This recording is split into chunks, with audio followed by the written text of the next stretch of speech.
둘째 아들의 그 심정은 멀리 갔더니 가진 돈 다 허비하고 난 후에 처량하고 그가 곤하다고 했습니다.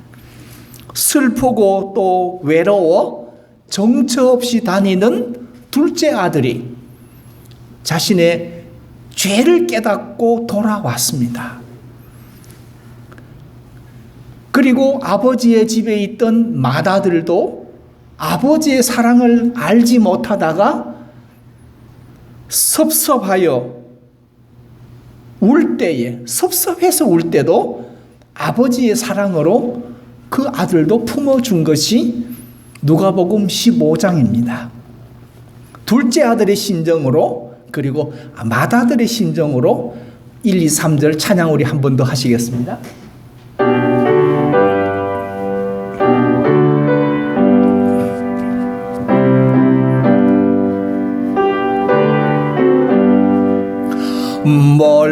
멀리 갔더니 처량하고 고나며 슬프고 또 외로워 정처 없이 다니니 예수 내 주여 지금 내게 오셔서 떠나가지 마시고 길이 함께 하소서. 예수 내 주여 섭섭하여 울 때에 눈물 씻어 주시고 나를 위로하소서. 예수 내 주여 지금 내게 오셔서 떠나가지 마시고 길이 함께 하소서.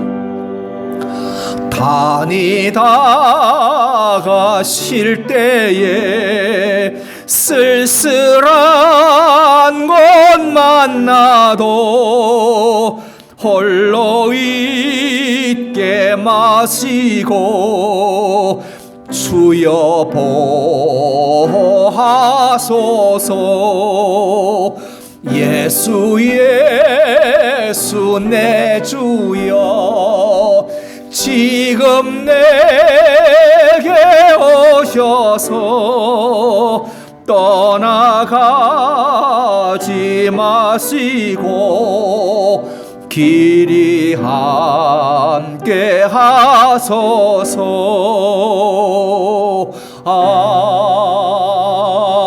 아멘.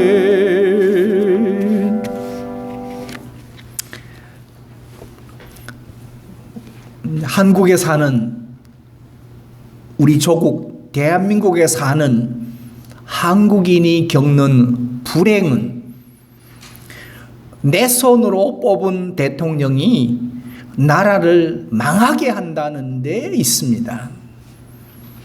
잘 해줄 거라고 믿고 투표했고 잘 살게 해줄 거라고 믿어서 투표했는데 우리 손으로 뽑아놓은 대통령이 오히려 나라를 망하게 한다는 데에 문제가 있습니다.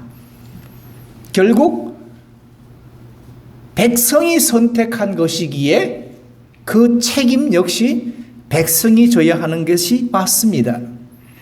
우리 속담에 믿는 도끼에 발등 찍힌다는 말이 있습니다.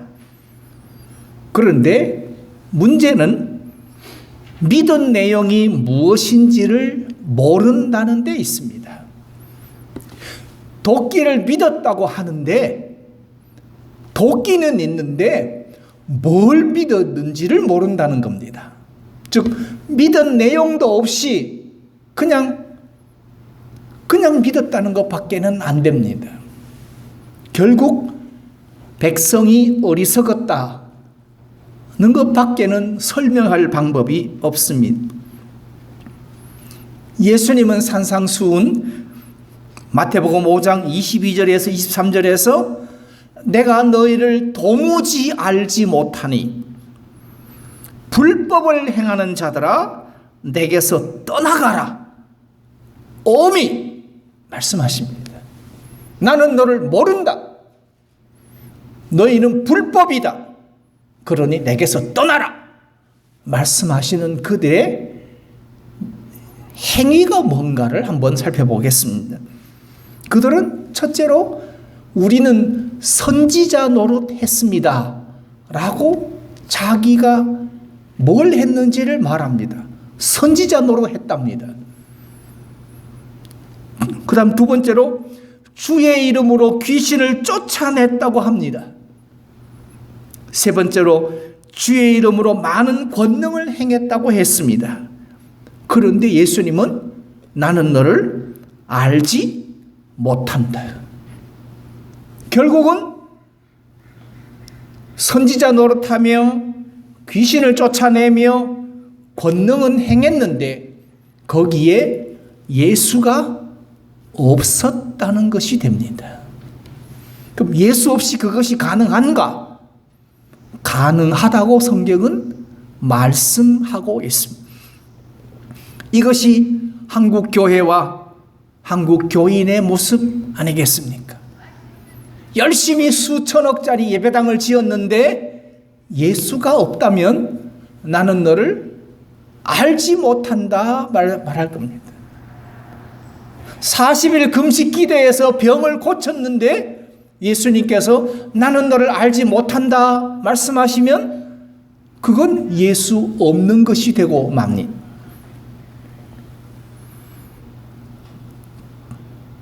그래서 예수님은 말씀하십니다. 나더러 주여 주여 하는 자마다 천국에 다 들어갈 것이 아니요 다만 하늘에 계시는 내 아버지의 뜻대로 행하는 자라야 들어가리라.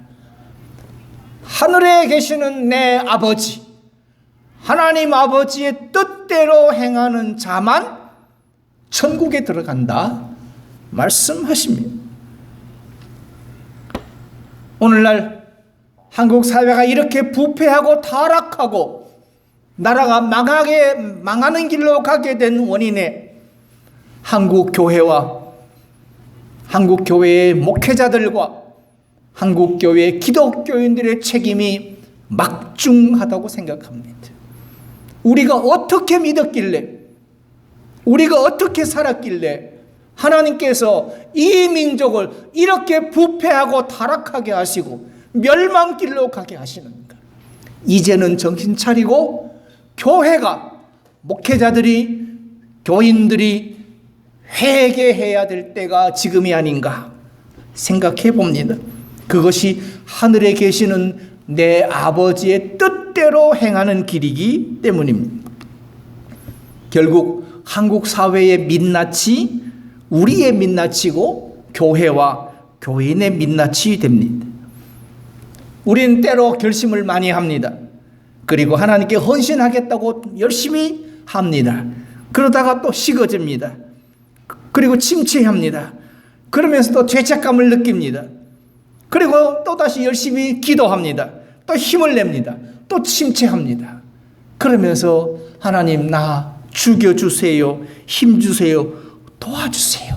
이렇게 업앤다운이 날마다 그냥 내 안에서 스스로 올랐다 내려갔다 올라갔다 내려갔다 하는 내가 나 스스로가 내가 나를 모르는 채 열심히 믿었다가 믿음이 식었다가 회개하고 또 열심을 냈다가 또 믿음이 식어지는 이 어리석음을 반복하는 이유는 하나님을 알지 못하고 그리고 나 자신을 알지 못하기 때문이 아닌가.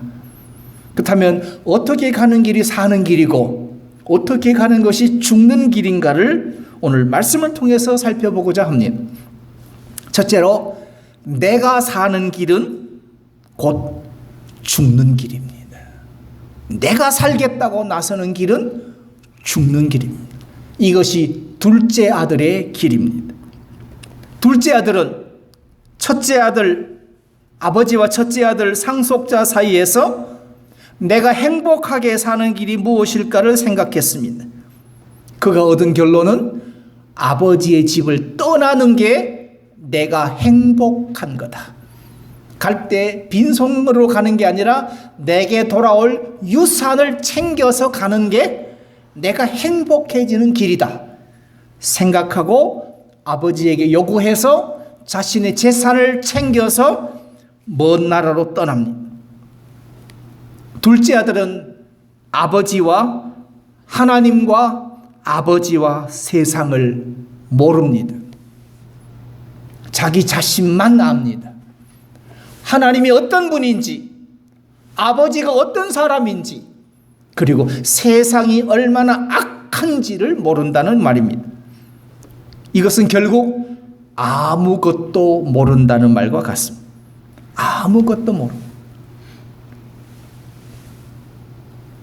하나님 앞에서 기도하실 때 주여 나는 무지하고 어리석으니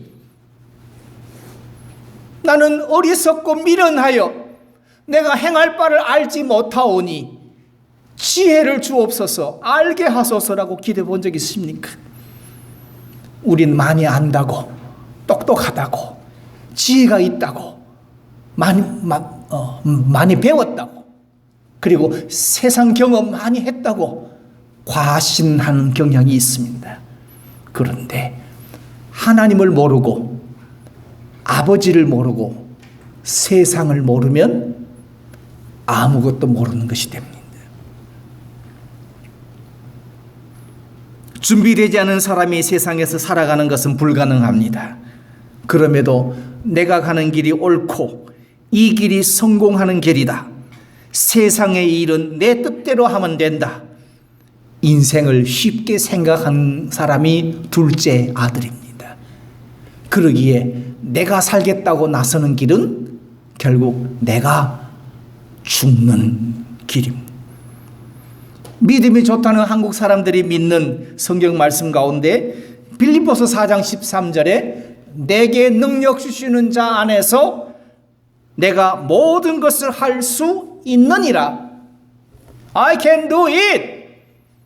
내가 모든 것을 할 수 있다는 이 말씀을 한국 기독교인들은 절대적으로 믿습니다. 그런데 앞뒤 전후의 문맥은 그것이 아닙니다. 앞뒤 전후의 문맥은 자족하기를 배웠다. 그래서 나도 할 수 있다는 겁니다. 성경 말씀에 이렇게 되어 있습니다. 비천에 처할 줄도 알아서 나도 할 수 있다. 풍부에 처할 줄도 알아서 나도 할 수 있다. 모든 일에 배부르며 배고픔과 풍부와 궁핍에도 일체의 비결을 배웠으니 나도 할 수 있다. 그래서 나도 할 수 있다는 거지 I can do it이라는 말이 아니라는 말입니다. 즉 맥락을 놓치고서는 내가 모든 것을 할 수 있다만 믿는 것은 어리석은 일입니다. 이것은 실패로 가는 지름길입니다. 그 다음 두 번째로 믿는 말씀이 무엇이든지 기도하고 구하는 것은 받은 줄로 믿어라.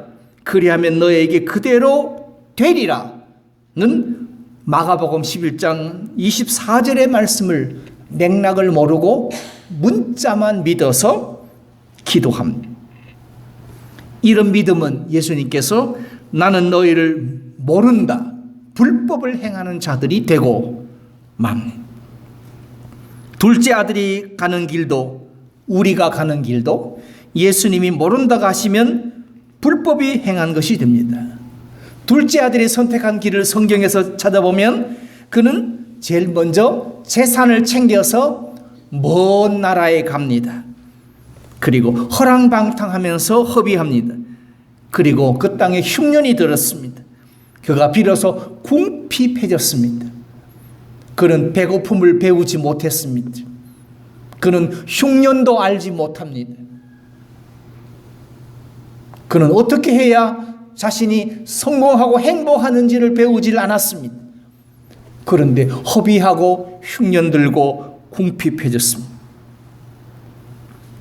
아버지의 집을 떠나서 올 때는 잘 살아보겠다고 떠나왔지만 결국은 실패하는, 결국은 죽는 길로 가고 말았습니다. 두 번째로, 내가 수고하고 고생하며 사는 길은 그것도 죽는 길입니다. 이것이 맏아들의 길입니다. 맏아들은 상속자입니다. 부모가 살아계실 때는 아버지의 대리인입니다. 아버지의 재산을 관리해야 합니다. 고생하고 수고한 만큼 재산은 풍요로워집니다. 즉 자신의 수고와 고생을 아버지의 재산의 풍성함으로 입증해야 합니다. 자화자찬의 말이 아니라 결과로 드러나야 합니다. 그러나 맏아들은 둘째 아들을 위한 잔치에 대해서 노하여 들어가기를 즐겨 아니했다고 했습니다. 노하여 들어가기를 즐겨하지 않았습니다. 아니 아버지, 그럴 수가 있습니까? 저 동생은 지껏 챙겨서 갔는데 무슨 잔치를 하십니까? 그런데 나는 왜 아무것도 안 해주십니까? 라고 노하여 들어가기를 즐겨하지 않았습니다. 아버지에 대한 원망을 품고 살았습니다. 내가 여러 해 아버지를 섬겨 명을 어김이 없거늘 내게는 염소 새끼라도 주어 나와 내 벗으로 즐기게 하신 일이 없었다 라고 말합니다. 그는 또한 둘째인 자기 동생을 정죄합니다. 성경 말씀에 아버지의 살림을 창기와 함께 먹어버린 이 아들이라고 정죄합니다. 아버지에 대한 원망과 동생에 대한 정죄가 큰아들이 품고 사는, 땀 흘리고 고생하고 수고하지만 원망과 정죄를 품고 사는 이 아들의 길도 결국 죽는 길이었습니다. 부모와 타인에 대한 불평과 원망, 그리고 정죄가 일상화된 사람, 즉 자기 의와 자기의 성향이 크고 자기를 과시하고 인정받고 싶은 욕구가 큰 사람입니다. 이것이 교회 안에서는 성직의 계급화가 되어서 서로 장로하겠다고, 서로 권사하겠다고 경쟁하고 다투는 오늘날 이런 어리석음의 모습을 우리는 보게 됩니다. 우리 교회가 최고라는 우월감과 그리고 아버지의 대리이며 상속자의 의식이 없이 살아가는 사람들이 있습니다. 이게 한국교회의 병폐가 되었습니다. 최근의 병폐는 목회를 세습하면서 이제는 더 이상 죄악을 저지를 것도 없을 만큼 세상보다 교회가 더 부패하고 타락하게 됐습니다. 결국 맏아들처럼 살았다는 말입니다. 세 번째로, 아버지는 아버지의 삶이 있어서 아버지입니다. 아들들은 아버지의 삶이 얼마나 고단했는지, 얼마나 힘이 들었는지, 얼마나 고통스럽게 고생하며 자식을 키웠는지 모릅니다.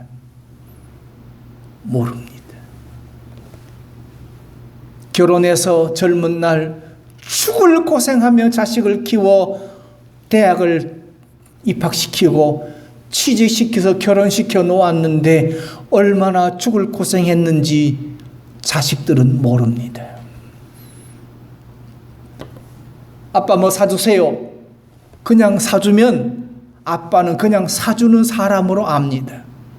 그것을 사주기 위해서 얼마나 고생했는지를 아들들은 모른다는 말입니다.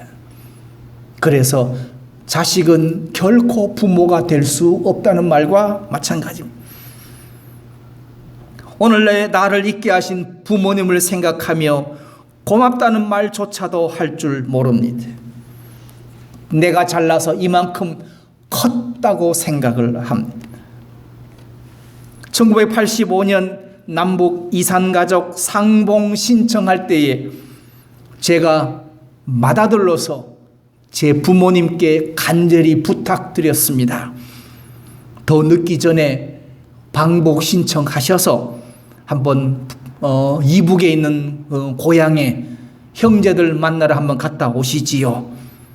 말씀을 드렸는데 아버님의 말씀이 내가 북한에서 겪은 김일성이라는 놈은 믿을 놈이 못 된다 라고 하시면서 세상 떠나실 때까지 방북 신청하지 않으셨습니다. 끝내 거부하셨습니다. 이북의 형제들이 있음에도 불구하고 내가 북에서 겪은 김일성이라는 놈은 이거 믿을 놈이 못 된다. 그런데 자식된 아들은 그 아버지의 마음을 모릅니다. 이참에 갔다 오시지 언제 가시겠습니까? 이 말밖에는 할 말이 없습니다. 아버지가 북한에서 어떤 고생을 하셨는지, 얼마나 죽을 고생을 시달리다가 피난 오셨는지 아들들은 모른다는 말입니다. 아버지는 맏아들에게 이렇게 말씀하십니다. 얘는 항상 나와 함께 있으니 내 것이 다 내 것이다. 너는 항상 나와 함께 있으니 내 것이 다 내 것이다. 근데 아들은 그걸 모릅니다. 둘째 아들에게는 죽었다가 살았으며 내가 잃었다가 얻었으니 우리가 즐거워하고 기뻐하는 것이 마땅하지 아니하냐. 너는 내가 죽었다가 너는 다시 살아왔고 내가 잃었다가 다시 얻은 아들이니 내가 잔치해 줄게 라고 잔치를 벌였습니다. 성경에는 없습니다. 그런데 여러분에게 한 가지 퀴즈를 하나를 제가 내겠습니다. 맏아들이 몇 년이 지난 후에 아버지의 사랑을 깨닫고 자신의 어리석음을 깨닫고 자기 동생을 정말 극진히 사랑하며 아버지의 재산을 위해서 땀 흘려 수고했다면 그 아버지가 맏아들을 위해서 잔치를 열어줬겠습니까? 안 열어줬겠습니까? 열어주지요. 둘째 아들도 죽었다가 살아왔으니 잔치를 열어줬는데 맏아들이 내 것이 다 내 것이라고 말했던 맏아들이 아버지의 은혜를 깨닫고 자신의 부족함과 연약함을 깨닫고 더 열심히 아버지를 위해서 고생하며 수고한다면 아버지는 맏아들을 위해서라도 잔치를 벌여주는 게 마땅한 일이 아니겠습니까? 그것이 아버지입니다. 아버지는 아버지의 삶이 있어서 아버지입니다. 아버지는 두 아들이 젊은 시절에 살아온 길을 모두 겪고 그들도 아버지가 될 것입니다. 두 아들들은 아버지의 걸어가신 그 길을 걸으며 또한 아버지가 되어 갑니다. 이것이 인생입니다. 요한복음 3장 16절에서 하나님의 세상을 이처럼 사랑하사 독생자를 주셨으니 이는 저를 믿는 자마다 멸망치 않고 영생을 얻게 하려 하심이라. 독생하던 아들을 주기까지 사랑하신 하나님의 아버지의 사랑을 모르면 그건 성도가 아닙니다. 그건 죽은 자요. 그건 버린 자요. 나는 너를 도무지 알지 못한다고 말씀하시는 불법을 행하는 자일 뿐입니다. 신약성경 빌립보서 2장 6절에 8절 말씀에 하나님의 본체이시면서 하나님과 동등됨을 여기지 않으시고 오히려 자기를 비어 종의 형체를 가져 사람들과 같이 되셨고 사람의 모양으로 나타나셔서 자기를 낮추시고 죽기까지 복종하셔서 십자가의 대속제물로 죽으신 예수님의 구속의 은혜를 모르면 성도가 아닙니다. 한국교회는 아직도 갈 길이 멀어 보입니다. 히브리서 5장 13절 14절 말씀에 단단한 식물은 장성한 자의 것인데 아직도 말씀의 초보에 머물러 있다. 젖을 먹는 자마다 어린아이니 의의 말씀을 경험하지 못한 자이다 라고 분명히 아직도 갓난아기 같은 믿음이라고, 단단한 식물을 먹을 수 없다고, 어린아이와 같다고 말씀하십니다.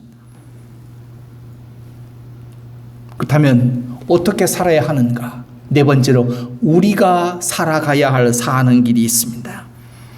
아버지는 아직도 연약하며 실수투성이 문제아인 두 아들을 품어 변화시켜서 아버지의 대를 이어 아버지가 될 아들들이 되게 합니다.